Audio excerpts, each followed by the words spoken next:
All right, let's run through another question from the Massachusetts teacher licensure exam. So this one's saying, if k is both a multiple of x and a factor of y, then which of the following statements must be true?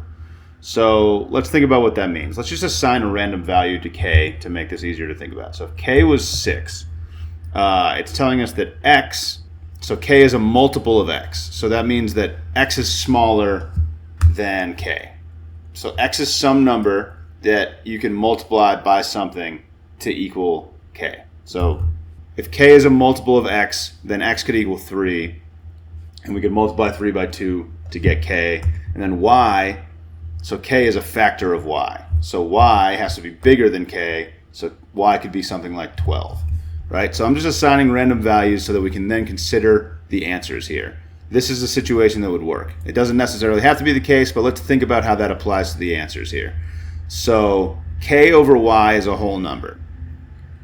So k in our example here is 6, y is 12. And again, this doesn't necessarily have to be the case, but k is always going to be smaller than y. So a smaller number over a bigger number is never going to be a whole number. So a is definitely not true.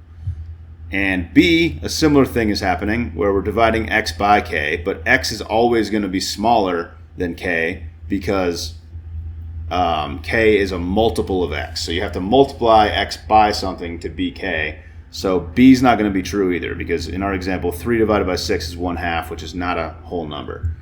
C, y is a factor of x.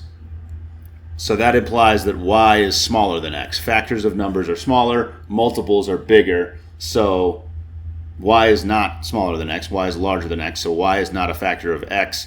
So D must be the answer. Let's take a look at it. It says y is a multiple of x. So in our example, this is definitely true. 12 is a multiple of 3, and that's always going to be the case because if k is a multiple of x and y is a multiple of k, then y must be a multiple of x. So the answer is D here.